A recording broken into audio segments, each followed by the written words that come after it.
What is going on, guys? It's the Mad Dragon. With the Lions team being announced, we're now just waiting for the game. So I thought we need to do some more interesting videos leading up to the Lions, some more thoughts, some more opinions, get people angry in the comment section. So I thought what we'd do today is we would do a starting 15. This is going to be a sort of people I would want to make the starting 15, but also who I think will make the team based on sort of how the team has been picked. Now it's been done officially.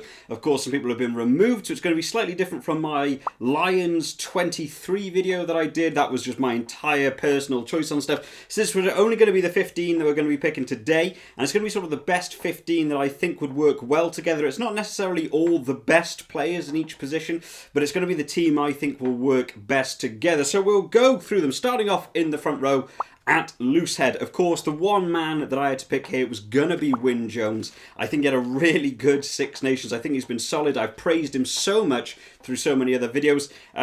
Some of the other people that were announced, Rory Sutherland could actually get in here. He's actually been really consistent. I actually wonder if he's been more consistent than Wyn Jones, but just not hitting quite the same highs as Wyn Jones has done through the Six Nations. So I'm going to go with Wyn Jones for that one in my starting 15, but I think Rory Sutherland could take that one. I think he's been better than Mako Vunipola. I think I would have him in my starting 15. Onto the hooker, it's going to be Ken Owens. I was tempted by Luke Cowan-Dickey, not going to lie.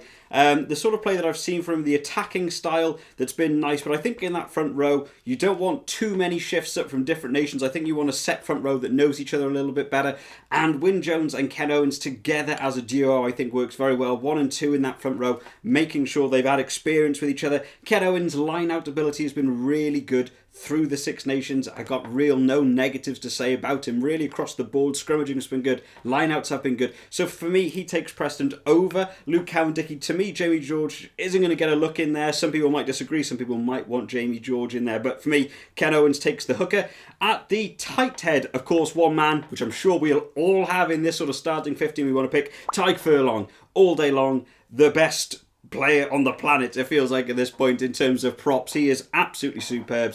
Done really, really well in the Six Nations. He was doing just things you didn't expect to see a prop doing, the little side steps going in there from a big man. He's got good footwork. He's good at carrying from the ball in hand. He's got great breakdown technique. He's awesome in scrums. He's great when it gets to rucking. I think he's absolutely superb. For me, I think he has to go ahead of Andrew Porter just in terms of sort of game time. We've really got to see him do an awful lot more, and we have seen Andrew Porter in that Six Nations. I think Tadhg Furlong definitely had a better game than him, but I think I'm going to go with Tadhg Furlong for that one. On to the locks, a really difficult area to choose players from. They've obviously gone for, in this line selection, they want big line-out players, which is weird because South Africa are so good at the line-outs. They obviously want to not let that become a bit of a platform for South Africa to work from. But for me, I'm not too focused on that. I would just like to see good players that bring something to the team more than others, whereas the official team that's been announced has an awful lot of people that are very good at line-outs, but maybe in other areas aren't quite as good. So having a great line-out doesn't mean a lot if they can't do elsewhere. So there's a couple of choices here, and this could be some bold claims. So starting off at number 4, I am going to go for Maro Itoje.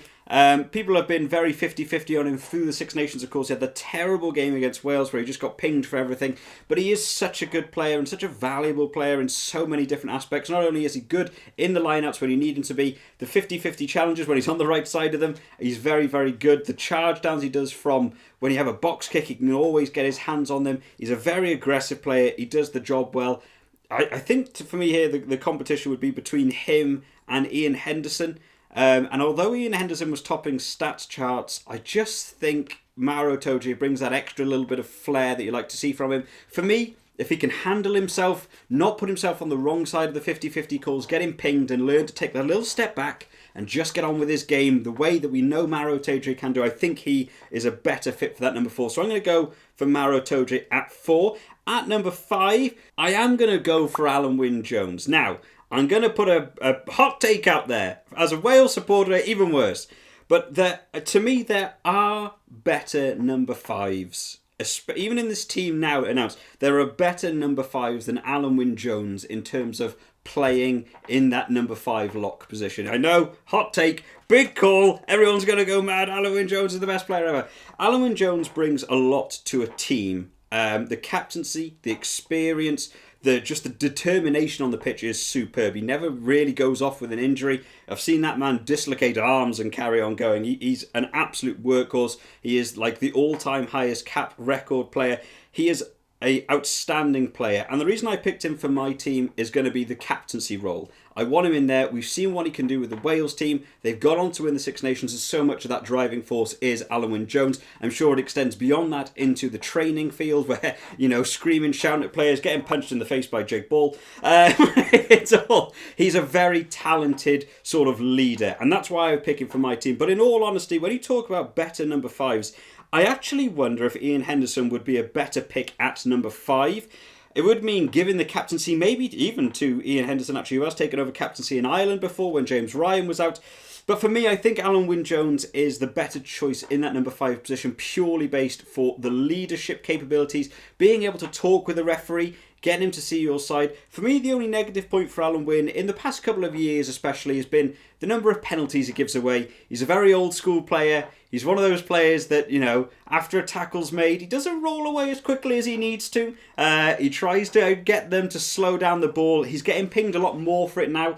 I did pick him in one of my Team of the Weeks when the Six Nations was on because he stopped doing it. He just got on with his game and played really well. And then unfortunately for about 3 of the 5 games over that Six Nations, he was constantly just not rolling away, holding on to the tackle. Those little penalties begin to rack up. So that would be all I'd like to see get rid of from him. But I do think there are maybe better players in number 5. But for me, I am going to give it to Alan Wynne-Jones. I'm going to make him my captain. And I think he's going to lead that team well. And to me, in the Lions team that's been announced, I don't think there is a captain as good as him. So I think a lot of people will go for Alan Wynne-Jones. And of course, that's why he's been announced as the official captain for the Lions team. On to the back row, and this is a really tricky couple of positions to pin down because there are so many really good open side flankers and so few dedicated blind side flankers. For those of you sort of new to rugby, blind side is number 6, open side is number 7. There are a lot of number 7s in this team, people that are really good at number 7 and are going to compete for that shirt. They obviously want a number 7 who's very qualified, but in terms of the blind side flanker, not a lot of people that I would particularly say are dedicated number 6s. Courtney Laws can go in and play number 6 if you needed him to. Of course, Navidi wasn't picked for the team. Sam Underhill not in the team, which a couple of people were surprised about. I think that Tom Curry could go play there. I much prefer him in open side as opposed to playing that number 6 or number 8 position. I much prefer him in the 7. I think he works the best there. Justin Tipperick, if you need him to, could go play that number 6. But again, he's such a good number 7. I don't know why you would need to. I believe Jack Conan has also played 6. But for me, the name that would have to go in here has to go to Tyg Byrne. I think a lot of people would want him in the starting 15. Whether that's going to be in the locks or have him in at blindside is going to be a big call. Don't know where people would want to put him. I could see him taking 4, 5 or 6. He could really compete for a couple of positions. But Tyg Byrne for me has to go in there. Topping stats charts, even going to club level, hasn't taken his foot off the gas. Still working really well. Seen him in the Rainbow Cup doing really, really good work. Which moves us on to the open side flanker. And the competition for that number 7 shirt is brutal. Hamish Watson, Tom Curry, Justin Tipperick. There are some big, big names fighting for this number 7 shirt who all bring something a bit different, really. Justin Tipperick is your all-rounder.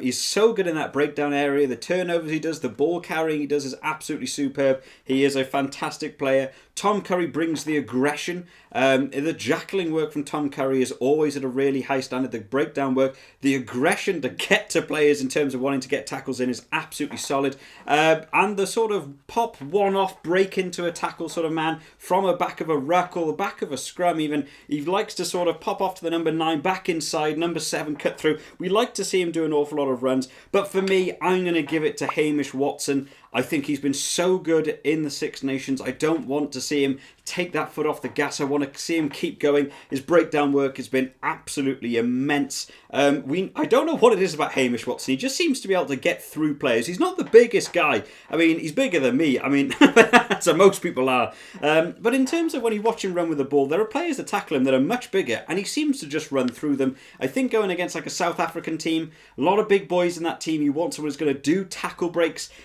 I think Hamish Watson brings that. He's a bit of a machine. I'm going to go with Hamish Watson. I can see people wanting to go down different avenues, but for me, I'm going to stick with Hamish Watson. On to number 8. There's a couple of number 8s here, but I think there's one standout name. I'm going to go for Faletau. Let's call it off the back.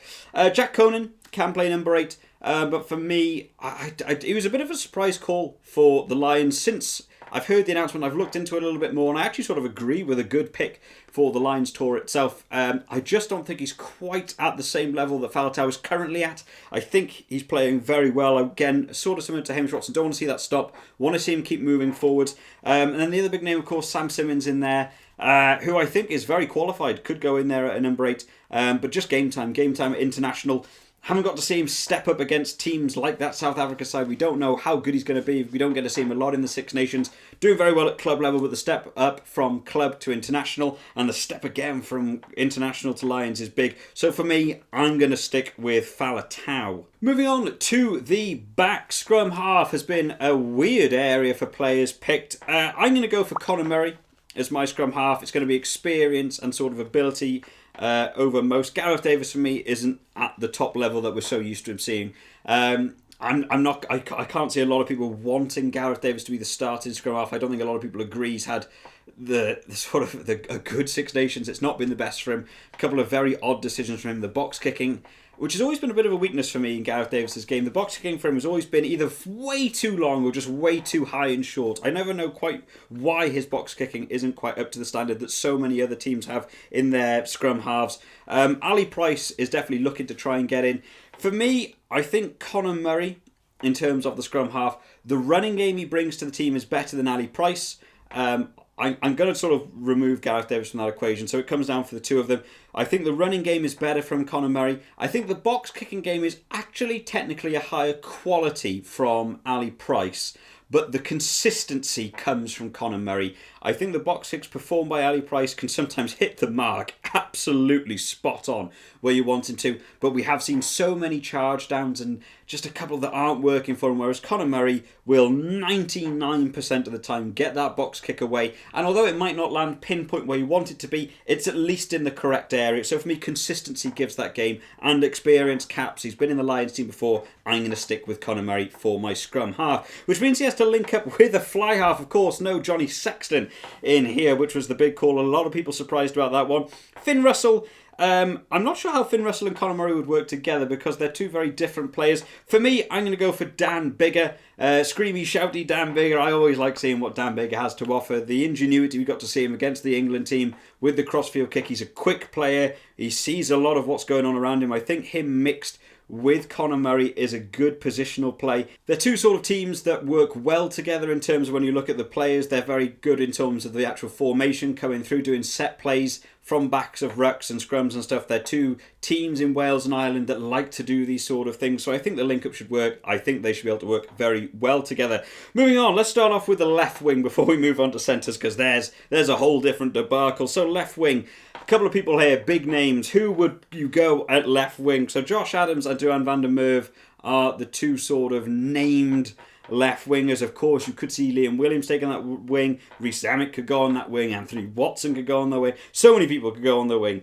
For me, people are going to disagree with this one. I am going to go for Duhan van der Merwe. I think his size is what allows him to get into this Lions team to start off with.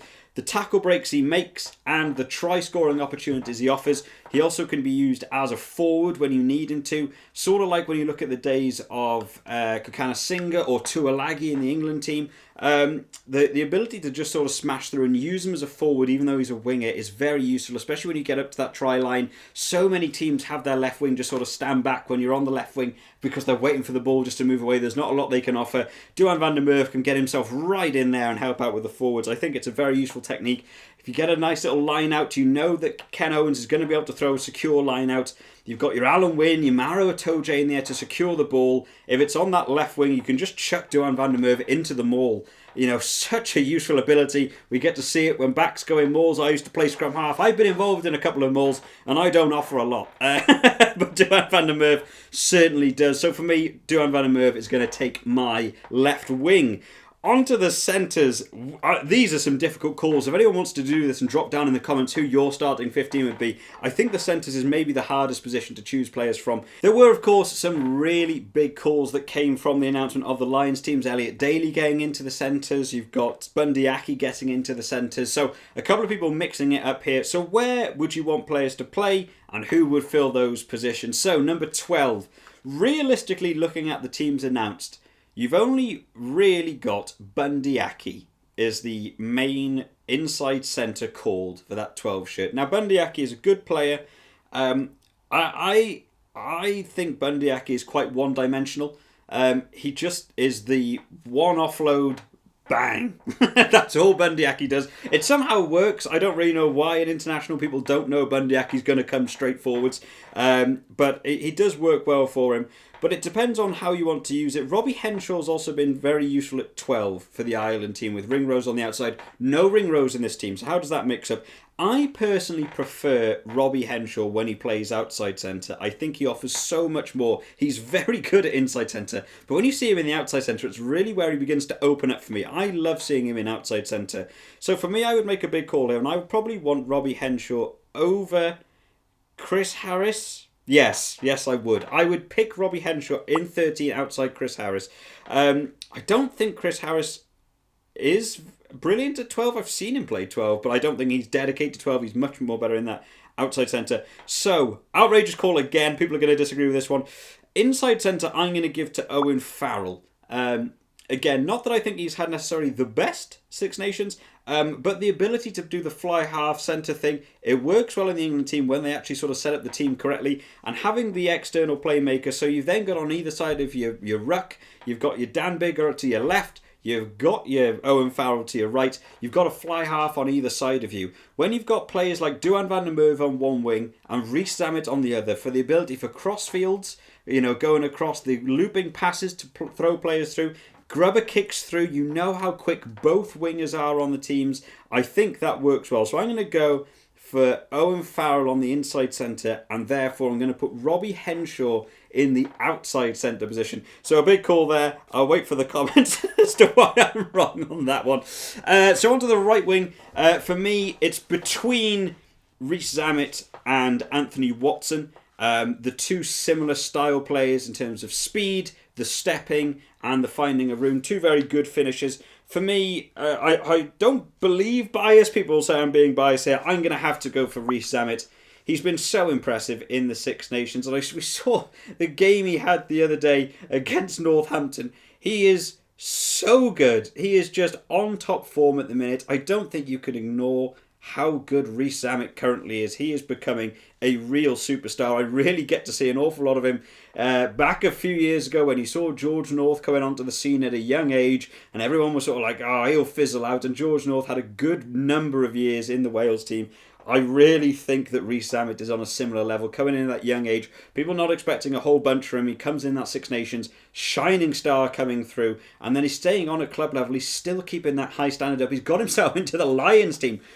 I mean, where was this guy 3 years ago? I mean, people hadn't even heard of him. And now he's in the Lions team. Absolutely phenomenal. So for me, I'm going to have to go for Rhys Zammit on that right wing. Leaving us with the full-back, there's one name. I'm sure we all want this. I mean, Liam Williams is going to try and contest for this full-back position. Liam Williams hasn't been terrible in the Six Nations. Definitely made a couple of try-saving tackles, and we know how good he is under the high ball. But for me, Stuart Hogg is in there. And for people who've watched the channel for long enough over the past year or so, you'll know I've never been the biggest Stuart Hogg fan. Always thought he was a little overrated. But this Six Nations, he's again come on to top form, top quality coming in. The counter running from him has been brilliant. The ability to run, the kicking game is great. We know how good he can be at kicking, but this Six Nations, he really took it on himself to get better at kicking. He'll still have tried to forget that game he had in the Autumn Nations Cup, kicking that ball against France, kicking it dead, as we got to see Billy Burns do against Wales in the Six Nations.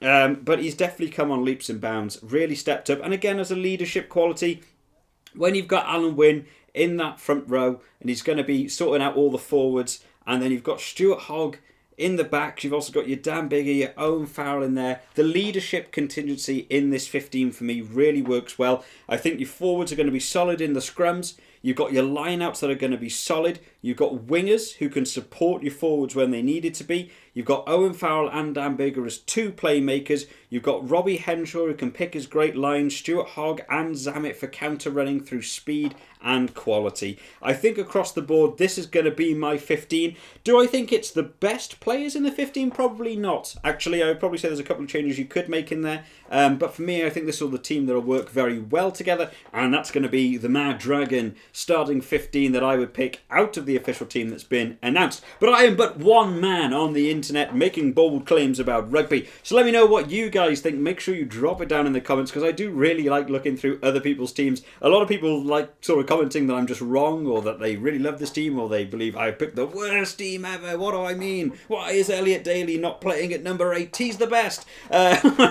People always complain, but I do really like actually seeing other people's teams, so I can sort of get a gauge of how other people believe the team is going to go. Of course, we are still waiting for the Lions teams to actually kick off their first game, which will be against Japan relatively soon. So I've got a couple of other video ideas that I'm going to be doing, so if you did enjoy this one, make sure you drop this video a like, and if you want to keep up to date with some more Lions videos that are going to be coming out, make sure you subscribe to the channel just to keep up to date when those videos do come out. I hope you've all enjoyed today, guys. I will see you next time. Bye bye.